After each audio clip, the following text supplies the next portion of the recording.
just the beginning of a wider and bigger journey nga inyong atubangon. So, of course, first of all, I would like to say, kanang, when Ma'am Lovely invited me, sabi ni Ate Gwen, pwede ka mahimong speaker. Sabi ko, baan ko? Kay feeling na ako, kanang, dili ko, incapable ko ba, anak, pero, paglantaw, sabi ka ng motong katong bihatag ng invitation na amazed na sad ko kay ay, ganahan ko sa tema po di ay, ana ba? Walang very timely kaayo ang theme sa ako akong ginabuhat karon. And kana again, thank you teachers for inviting me. And kana siya. It is truly an honor yun nga mahimong guest speaker sa mga graduates karon. And gani siya, this school, Chavez Elementary School, is a very special place in my heart kay ni-graduate ko way back 2007. Kaganina, kay na ako'y mga nakitaan ba nga mga parents nga halano, ako ang mga classmates before kay kuan na sila'y anak. Bita, wala pa ko'y anak, guys.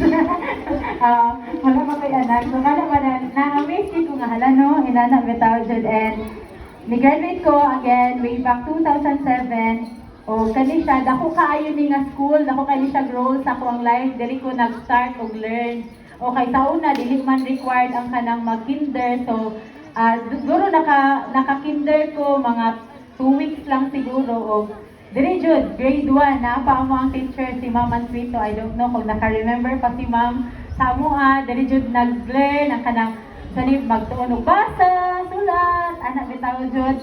So, kana siya. And of course, also, kanipod na school kay dili po na ako na-experience ba unsa ang gugma sa usa ka mama. Dili ko mahilak. Sa usa ang gugma sa usa ka mama. Akong mama di ay, kay kuan na siya kanang bida-bida man ko akong mama. So, mga activities, iya dyan may ginapa-appeal. Ana, so, and kana siya, pero, gabay na siya nga time because when I was in grade 3, sigod sa grade 3 kay my mama passed away, namatay si mama. So, mo siya, and every time I remember this school, I also remember, makahilak ko. I also remember my, kanang, the love sa akong mama po. So, muna siya, kanang, somehow kay, dako siya o kanang, sa kaning role ba sa akong kasing-kasing. Anyways, so much drama. Padayon ta, kay graduation naman eh. Okay, dear graduates, your generation is not kanang basta-basta, dili mo basta-basta. Kay, according sa akong dili jud ni siya research lang, tinuod jud ni, inyong generation kay mga, mga creative, mga innovative, na ay digital competence. Agree ba mo, graduate? Igda imuhang katapad, itap imong katapad, dili ka basta-basta. Igda siya, ato ba nga, di siya nga, dili ka basta-basta. Dili ko basta-basta. Your achievement today, this graduation, is just the beginning sa inyong padulungan, kung asa man mong padulong karon. So, ato ang theme daw, sige ka memorize, or basahon nato sa atubangan. Unsa ang ato ang theme? Filipino graduates prepared to lead with competence and character. So anak ko kaganina, it's very timely and it's very important. Because the truth is, our competence will be useless if we don't have a character. Agree? To be specific, a good character. Maayo nga pamatasan. Dili lang ta maningkamot para mo taas ato ang grado, dili lang para taas ato ang position, but also to become good, kind, and responsible nga mga individuals, maayo nga mga katawhan diri sa ato ang kapilingban, sa ato ang community. Maybe someday, sige, lingia daw imuhang tapad, lingia ay sa atubangan, sa likod, o lingia ay memorize ang ilahang nawong. Kay maybe someday, naa diri mahimong mayor sa syudad sa Iligan. Naay mahimong doktor, lawyer, teachers, principals, or even barangay kagawad or mahimong kapitan future sa barangay San Roque. Unya, if dili ta maayong for example, kana ma-reach na nato nga mga position. Maabot na nato nga taas kaayo nga position or mo-graduate man ta. Kung wala tay maayong pamatasan, dili gihapon nato mahatagan ang ato ang community o unsa man kaayuhan. Kay selfish man ato ang kasing-kasing. Dili man maayo ang ato ang, dili man pure, wala man tay ato ang ginahuna ka ato araw mang kaugalingon. So remember this, graduates. Good character. So as you move forward, asa naman mo, mupadayon na mo og high school. Makaila mo og new friends, new classmates, and even new schools. Kay bago man ang environment, kay taman naman ni grade 6 diri nga eskwelahan. My prayer is this, be a good example. So again, itap ang imuhang katapad, be a good example. O, ikuan dyan, iingon dyan. Isulti dyan para ma-remind ang inyong kaugalingon na mahimo mong good example.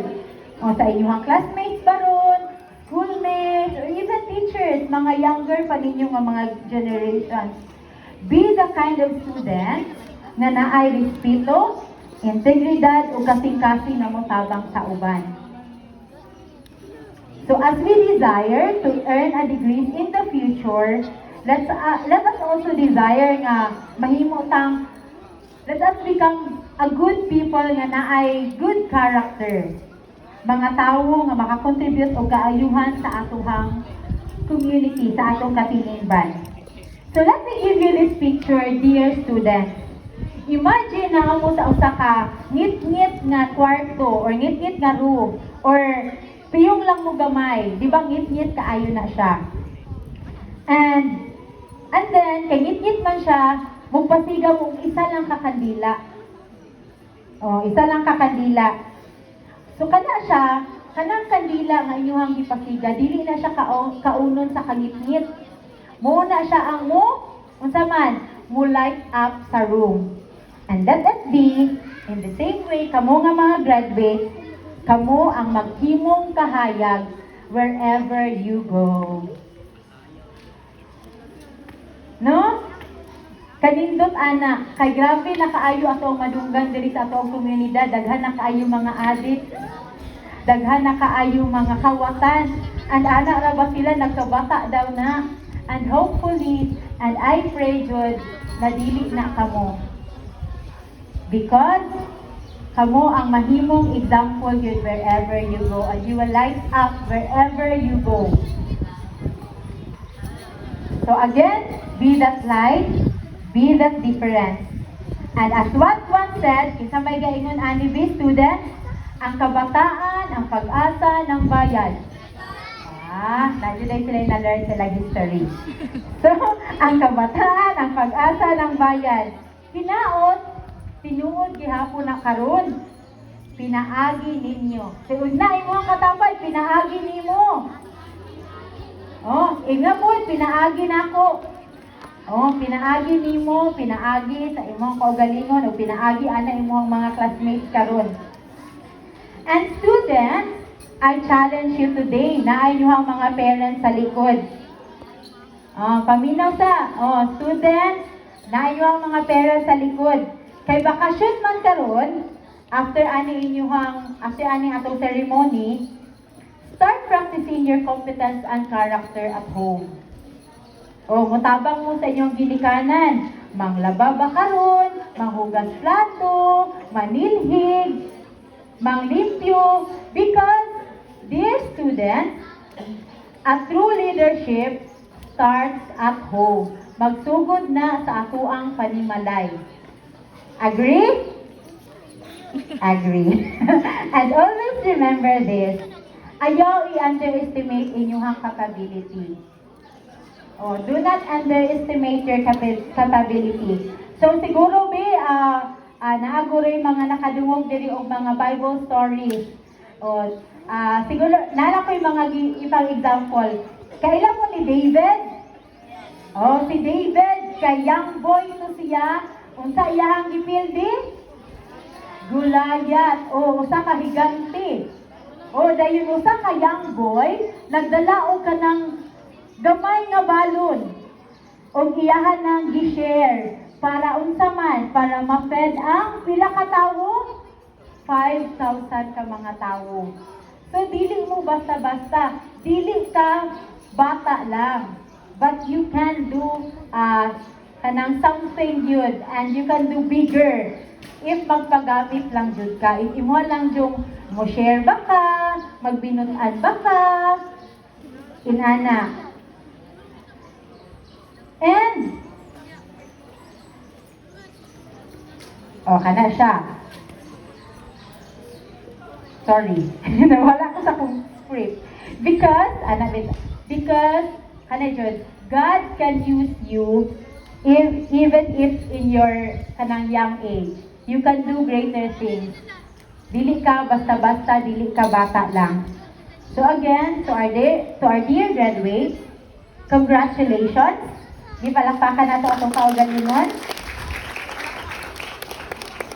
Padayon sa inyong pagdambo, padayon sa inyong pagpaningkamot, o pagdayon sa pagtuo sa inyong kaugalingon o sa Ginoo. Because I believe na when we believe in the Lord, wala jud imposible anak. With God, everything is possible jud. But sige, before I will end my speech, allow me teachers to kanang offer a short prayer sa ato ang mga graduates. Allow me to offer a short prayer lang. Short lang din siya nga prayer before I will end my speech. Sige graduates, can we stand? Can we stand, Kajot? Sige. I will just offer a prayer dyan because I believe na dyan mo'y kamo nga mga generation, you will do an impact wherever you go. You will do an impact sa inyong community, even sa inyong balay, even sa inyong purok, sa inyong pamilya. In Jesus' name. Sige, let's pray. Lord, salamat kay Papa God, salamat for this opportunity, salamat ani nga journey na imong gihatag, Lord, sa mga kabataan jud Papa God. And Lord, today, mag-graduate sila sa ilang elementary, and I believe jud Papa God na ikaw mamuhat jud ani Lord ng mga graduates, kauban sila ginikanan, that Lord, they will grow, they will bring a good impact jud Lord sa community Papa God, in Jesus' name. Lord, you may guide them jud Lord wherever they go sa ilang pagpadayon sa pag-eskwela, even Lord sa ilahang tagsa-tagsa ka mga pamilya nga gina-represent, Lord. In Jesus' name, ikaw jud Lord, ikaw ang mag-reveal, Lord, sa imong mag-encounter sa ilahang tagsa-tagsa, Papa God, in Jesus' name. In Jesus' name. Lord, salamat kaayo. We lift up to you, jud Lord. We glorify your name. Aning a ceremony, jud Papa God, in Jesus' name. And Lord, i-bless yun nga mga bata ni Papa God, even kauban ng ilang mga parents, Lord, even sa ilang mga teachers, Lord, puhon, Lord, na ilang ma-meet, jud Lord, in Jesus' name. Thank you, Lord. We love you, God, in Jesus' name. Amen. Okay, thank you. Thank you, graduates. You may sit down. And, kana siya again, no? Again, let us remember always na dili lang siya taman mag-aim ta o good na, higher nga positions, higher grades, but let us always remember na a good character is very important. Because positions, good grades, wala gid na siya if wala tay maayo nga pamatasan. So once again, congratulations, grade 6 graduates, o daghang salamat ka natong tanan. Maayong buntag.